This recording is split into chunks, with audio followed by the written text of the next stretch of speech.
दल ना कौन भारतीय जनता क्लियर बुझीपारे सेकेंड राष्ट्रीय राजनीतिक दल नाम कौन भारतीय जनता पार्टी ओके देखो कॉन्सेप्ट कौन कहूँ आम भारत वर्ष वर्तमान समय जातीय राजनैतिक दल संख्या केते जातीय राजनैतिक दल संख्या केते 6टी आमे 6टी अंग प्रथम जानिबा सेही 6टी अंग भितर आमे गोटे गोटे पढी कि गोटे पर गोटे पांच जोड़िबा ना डायरेक्ट सब दिया पछड़ी गोटे पर गोटे प्रथम जेते बेले हम भारत वर्षर चिंताधारा कई करनथिले भारत को स्वाधीनता दवा पई गोटे राजनैतिक दल चिंता करथिला से होती जातीय कांग्रेस एवं स्वाधीनता परे परे जस्ट जब स्वाधीनता पाइला गोटे राजनैतिक दल सृष्टि होला जा नाम थिला भारतीय जनता कौन थिला भारतीय जनता भारतीय कौन थिला 1951 मसिया रे भारत हमरे केबे स्वाधीनता लाभ पाइला रे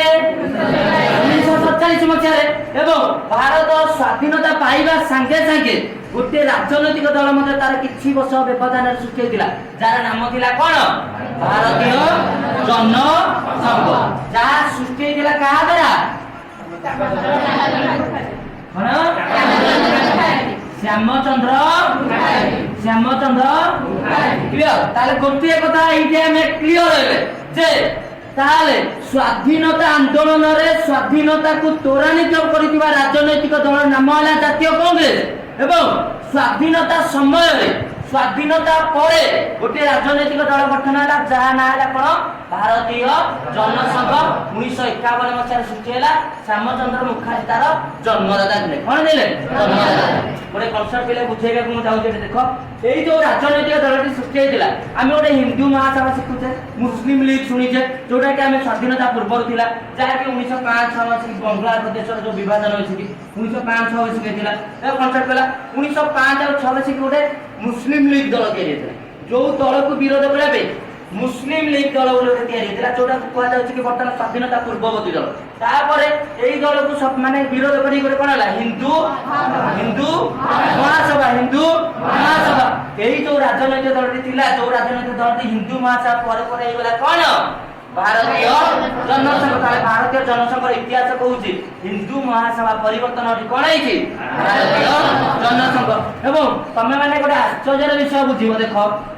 जो राजनैतिक दलर संकेत बतान तमे जानिଛ कोन पद्म कोन जानिଛ पद्म आमे गोटे शॉर्टकट ट्रिक रे जानिबा जदी मोटा मोटी भाबरे जदी जानिबा आमे भारतीय जनता पार्टी पढुचे जो राजनैतिक दलटी प्रथम प्रस्तुत करथिले भारतीय जनता पार्टी रे प्रथम सभापति होछन कि करे अटल बिहारी वाजपेयी एवं जा जदी आमे भारतीय जनता पार्टी बुझिबार अछि हमकु भारतीय जनसंघ बुझिबार अछि हिंदू महासभा बुझिबार अछि हिंदू महासभा 1905 में सिक्का देथिला जा कि मुस्लिम लीग के विरोध करथिला एवं जेतले स्वाधीनता पर परे तेले राजनीति करा चिंताधारा आथिला तेले भारतीय जनसंघ तैयारी होला एवं सेही कहा द्वारा तैयारी होला कहा द्वारा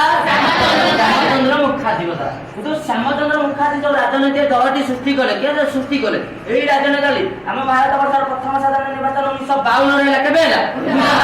से प्रत्येक राज्य रे 3टी लाख आसन ग्रहण करा हम तुम प्रथम रे कहि जातीय राजनीतिक दल सी एई पर 3टा कांसेप्ट हो जाबा जे केते 2 लोकसभा आसन 2% आसन ग्रहण करे माने 11 आसन ग्रहण करे सेकेंड जिंस 4टी राज्य रे जनता को प्रिय वचन बुझि परछन आ गोटे कोन कहितली हां आ गोटे कोन कहितली कोन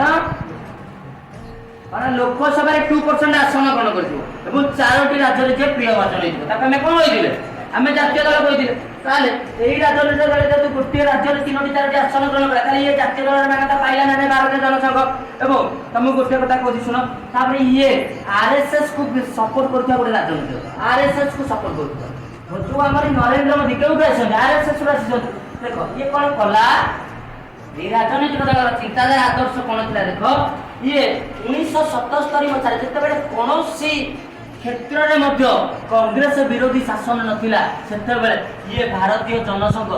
କିଛି ମେଣ୍ଟ କରି ପ୍ରଥମ ମେଣ୍ଟ କରି ଗୋଟେ ଶାସନ ତିଆରି କଲା ସ୍ୱଳ୍ପ ସମୟ ପାଇଁ ବୁଝିପାରିଲେ ସ୍ୱଳ୍ପ ସମୟ ପାଇଁ ଶାସନ କଲା ଏବଂ ଶାସନ କରିବା ପରେ ପରେ ଯେହେତୁ କଂଗ୍ରେସ ଯେତେବେଳେ ଦୃଢ଼ ରାଜନୈତିକ ଦଳ ଥିଲା ଏହି ଶାସନ ମଧ୍ୟ ତିଷ୍ଠି ରହିପାରିଲା ନାହିଁ ଇଏ ସ୍ୱଳ୍ପ ସମୟର ଶାସନ ରହିଲା ଏବଂ କ'ଣ ହେଲା ଏହି ରାଜନୈତିକ ଦଳ 1980 ବେଶିକି 1980 ଏପ୍ରିଲ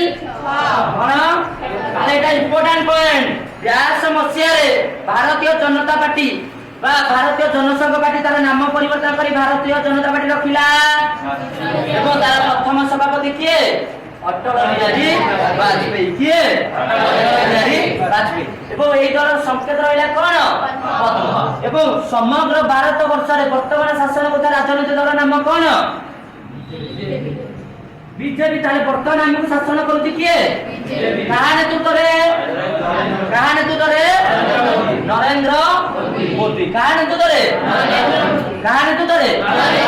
କ୍ଲିୟର ବୁଝିପାରିଲା ନା ବୁଝିହେଲାନି ଏବଂ ନରେନ୍ଦ୍ର ମୋଦି ଶାସନ କରୁଛି ଏଇ ଧାରା ଗୋଟେ 27% ଗୋଟେ ଇମ୍ପୋର୍ଟାଣ୍ଟ କେଉଁ ରାଜନୈତିକ ଦଳର ଚିନ୍ତାଧାରା 370 ଧାରା ଉଚ୍ଛେଦ